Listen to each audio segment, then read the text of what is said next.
So once again, folks, thank you so much for joining us here on the Rural FASD Speaker Series. We are absolutely thrilled to be joined by Charles Meekis, who is the cultural liaison for, and I'm going to get this incorrect, I want to say the Anishinabek Nation. Can you help me out with that, Charles? The Anishinabek Nation. Thank you. In the Sulakaud region. Perfect. And we have, and the reason, and a large part of why we have Charles here with us today is Charles and I found we had some really fascinating conversations when we got together in Saskatoon, and I came away you blew my mind. And there was so much information that you shared with me at that time that I just felt like I know that our group here, it will be just as interested in hearing what you have to share. And so we thank you for taking this time. We thank you for coming and sharing with us your perspective and really helping us understand what we can do from a collaboration standpoint and what we can do in terms of working together as community. So thank you for this. And at this point, I will turn it over to you. Okay. And you all can hear me fine? Okay, great. So, I guess to begin, let me introduce myself.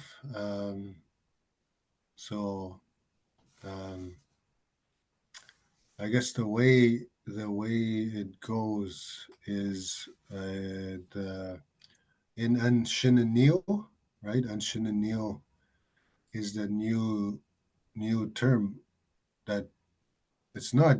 I shouldn't say new term. It's always been the term, but it's not been recognized, right, by English speaking, even the government, right?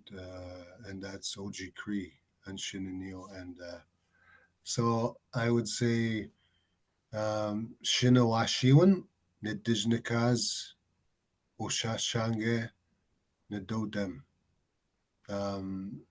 Miigwech, Gidinawa, Ima Gaisig, Chigagidyan. And so what I said was Shinawashiwan is my like would have been my name, right? An elder named me when my mother says I think I was like 3 or 4 months old, and Shinawashiwan roughly translated is restless as the wind. And I'm from the Pelican clan, Oshashange Nedudem. That's what that means. And so, and I would say the way they understood it, the way the people understood it a long time ago, was my Christian name, right? My Christian name would be Charles Meekis, right? And so I tried to explain to people, what that means, right? And there we go. We don't need to see my messy pile. Although I should actually show you guys.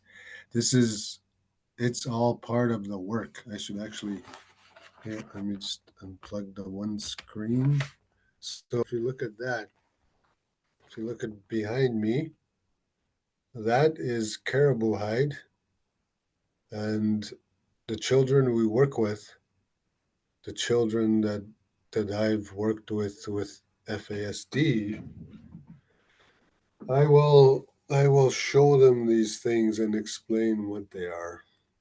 And back there up on the shelf is a buffalo hide, right? And yeah, there's a bunch of, I can't get beyond this barrier, but there's two drums. There's a big drum. The cord can reach. No, you can't see it, but and and up here, I don't know if you can see. These are medicines hanging and drying, and this here is a wild mint that I picked last summer, right? Um, and it still smells like wild mint. And so, um, yeah, we share um, we share all of this with the clients, patients, our our non-indigenous colleagues and indigenous colleagues alike, who who uh, who haven't learned and want to learn.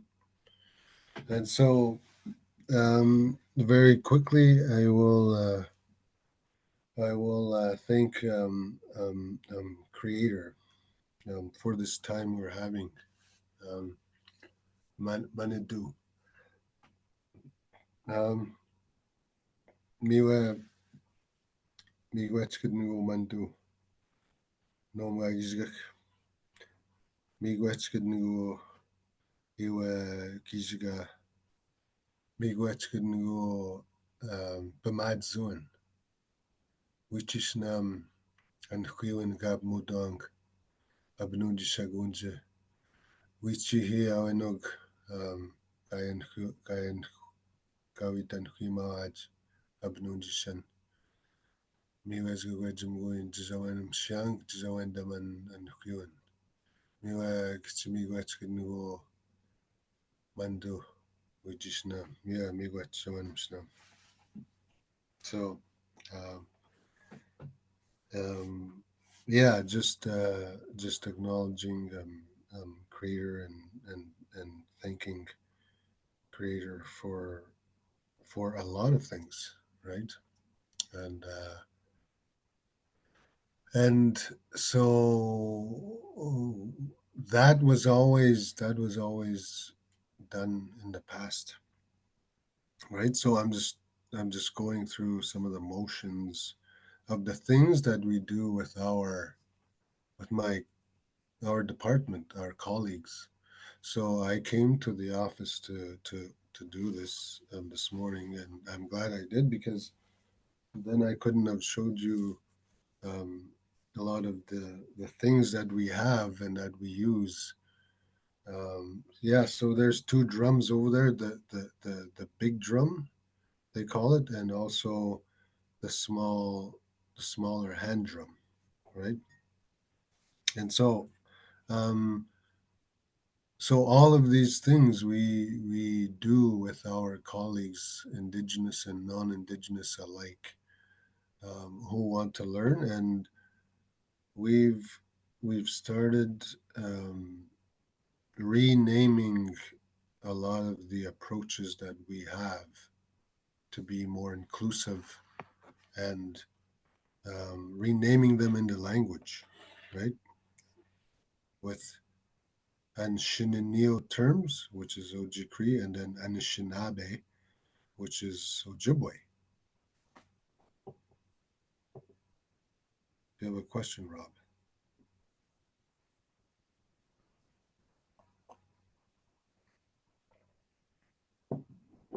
I don't have a question at this point, but I think we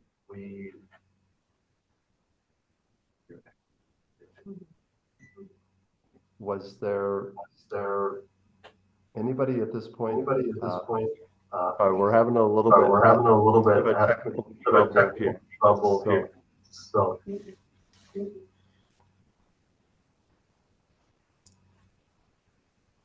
I would, yeah, say at this point, if you want to continue, Yes, absolutely. Yeah, that's fine. Great. So this is the process that we've shared, right? We've shared with our colleagues, um, and a lot of this knowledge sharing. That's what we've called it, right? And it's less assuming, less innocuous, right? Less, um, and we've had really good feedback from our non-indigenous colleagues, um, because um, the way we've approached it, they are indigenous approaches. They are strength based approaches, and the more we looked at what is strength based, right? We found out that it's inherent in indigenous cultures, right? About approaching a lot of things, right? A lot of um, um, life, right? Life in general, and learning and growing, because um, there was no real um, um, dichotomies, right? There was no real dualisms, and and what I mean, you'll start to know when you explore, for example, what it means to have a holistic approach, right? A holistic approach to health, to education, to because all those things, education, health, um, um, are all connected, right? And um, Gregory Kahate, who's uh, who's a professor, is an indigenous professor. He's Tiwa of um, where is it? Texas, eastern near California, and he's of the Pueblo peoples. Calls it the natural laws of interdependence, right? And when you think about that, like that's so far away, but when I heard him speak, I knew what what he was talking about.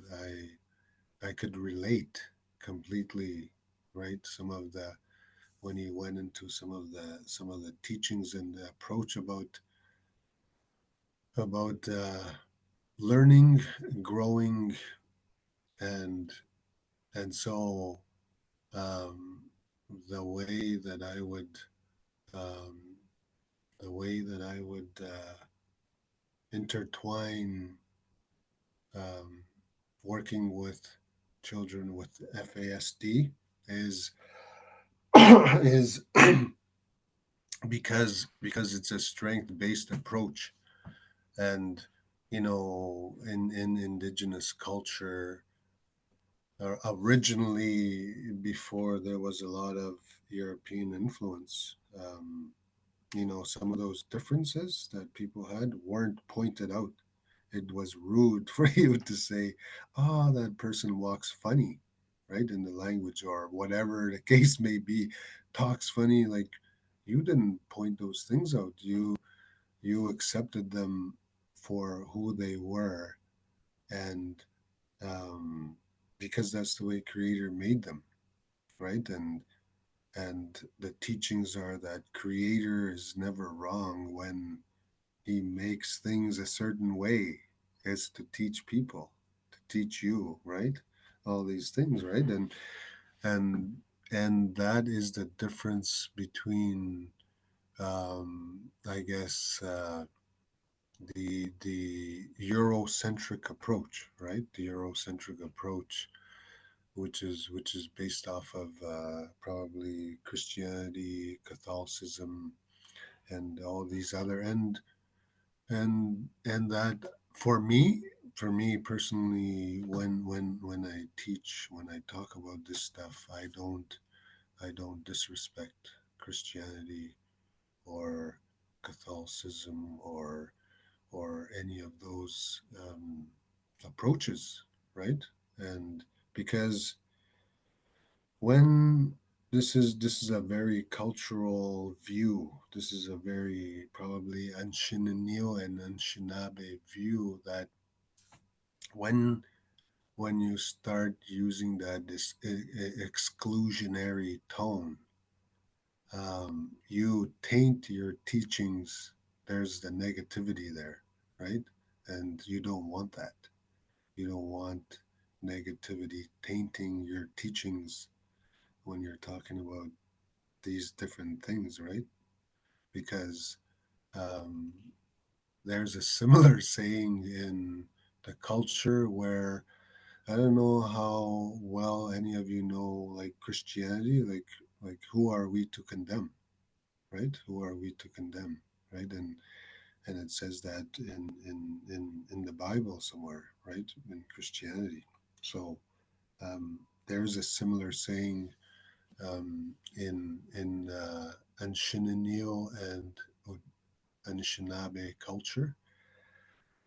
And so both those terms, Anishinaabe is Ojibwe, and Anishinaabe is Ojibwe, and I think there are some Anishinaabe people in the Ottawa area and down in those areas, like Kitigan something, Ojibways, right?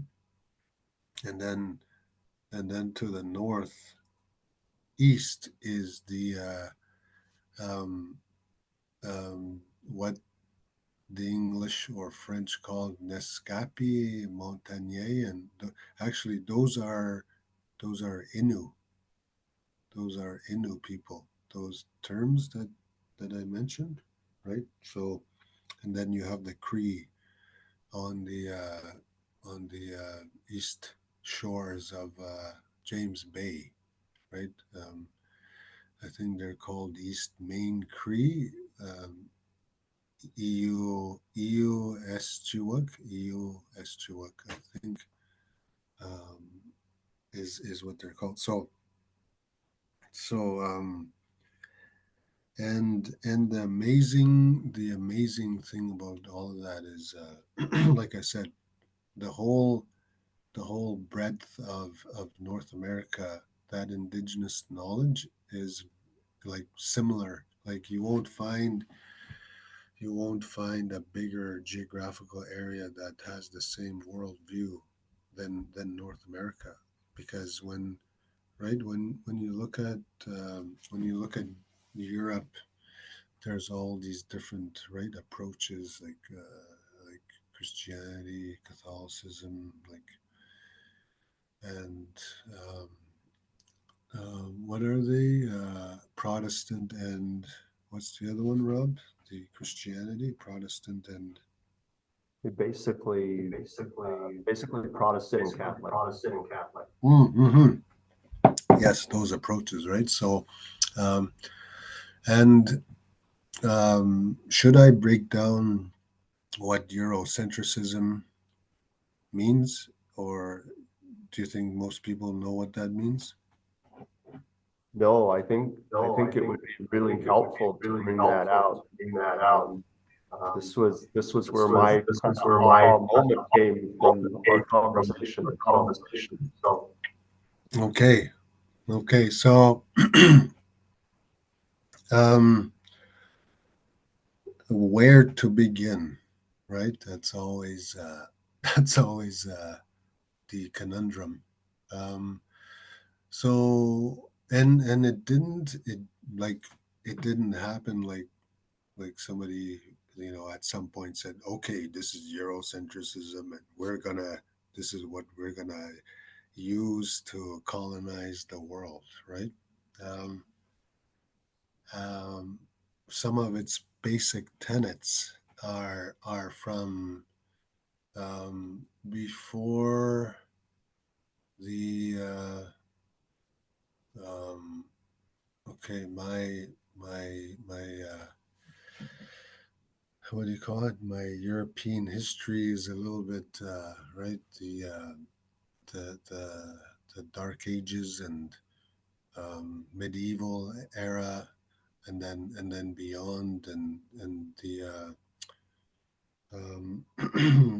what do they call it? The changes of Christianity, right, and the Renaissance and all these things, right? Um, so um, Eurocentrism basically is is a notion, is an assumption, and it's a, I wouldn't say a belief. I wouldn't say a belief, but it's a notion, an assumption, and an approach, and it's taken the form of a matter of fact approach, and when it takes that approach, then it nobody questions it, because most everybody's it's very, very subtle and very pervasive, right? And Eurocentrism it means that everything and anything humans have created and invented um, had to have come from Europe, right? Um, if it happened anywhere else, that's not possible, right? Um, and and some of the what do you call them? Um, Explorers really kind of struggled with um, the findings of and scientists of North America. And so to give you some examples, it's related to the belief system is one, which is Christianity, like I said, and Catholicism, right? That there can only be one God, and Edward Said in his book um, um, Orientalism talks about those beginning processes really well, um, because today we think Orient as China and Japan, but the Orient included Islam and those countries, right? Afghanistan, Pakistan, right? India, right? All those included. They were the East, and and uh, and that their approaches and belief um, was inferior, right? And so including um, the thought processes, and what really hit home was the science part, right? You know how um, um, the idea of hypothesis, when you're doing something to do with science, right? You're able to do it 10 times and get the same result, right? That's that's what that's what kind of supported this idea and notion of Eurocentrism, right? And so when North America was created, and I mean North America was discovered, they did not believe that some of the things they were encountering with the Mayans, the Incas, and um, the North American part is a little more mysterious because some of the things they found they did not share, right, in the interior, because for the longest time the 13 colonies were stuck where they were. They could not get beyond the Appalachian Mountains without an indigenous guide showing them the pass, right, to head towards the west, right, and so there's a place called, even around the Great Lakes. There's a place called Cahokia. It's near modern day St. Louis, the city, St. Louis, Missouri, is it? Um, and it was like it was a mound city, and so it was like the pyramids, except it didn't have the point. Yeah, about halfway's, it plateaued and went like that, and then inside the mound was um, um, um, like the teachings, the teachers, and all of this was indigenous knowledge, right? And just like the Incas and the Mayans, there was some science, there was some understanding of the stars, the moon, the sun, right, and how it turns, and the time it travels to become summer, winter, fall, right? All these things they knew, and so um, that could not be possible according to Eurocentrism, right? Because everything great that's ever been discovered happens in Europe. That's the assumption. And that is very subtle. And and the reason why a lot of those findings in the interior of North America were not shared was it would undermine um, a lot of those teachings, right? That they were already teaching in Europe, in their schools, in their right, um, um, in their um, schools of science and philosophy, and right, there are all these things, and also the reason why some of this wasn't shared was that a lot of the ideas and approaches of colonization would not work, right? Um, and a lot of those things were intentional, you know. Um, um, yeah, maybe I'll get to some examples.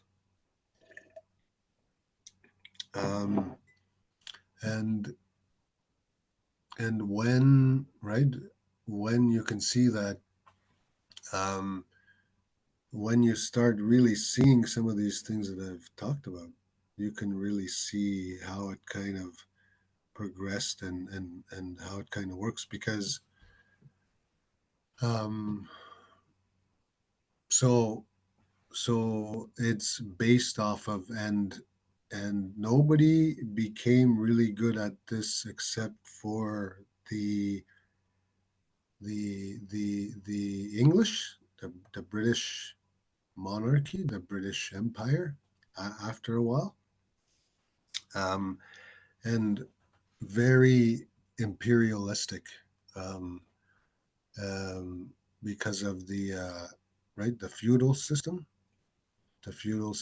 serf system, right? Because it clearly lays out, right? You have God, you have the Pope or Reverend or priest, and then the king, the lords, the vassals, the servants and then the peasants, right? Um, and in order for you to um, receive services, you had to pay taxes.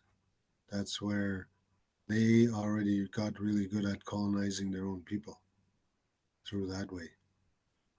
And then they started believing, right? And without anybody saying anything, they started believing that this was the only way things would only work. And there is this other book called Ishmael by Daniel Quinn, maybe, that he talks about this.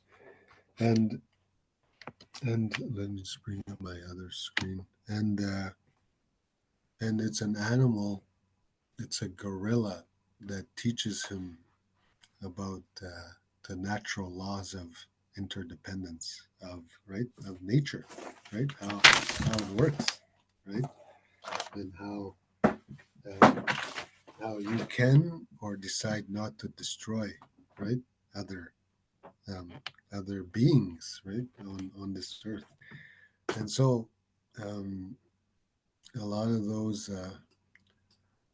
those teachings are like like a lot of what he talks about, they are very similar to indigenous teachings that I've heard, but he presents it in a novel and does it very well. But he doesn't quote like indigenous teachers or nations, which is done very respectfully, right? It's almost a critique of European approach to everything regarding like our natural world, right? Um, and so, are there any questions? I mean, um, this is the other thing I tell my colleagues when we're having these learning sessions. We call them sharing sessions. You can interrupt me anytime.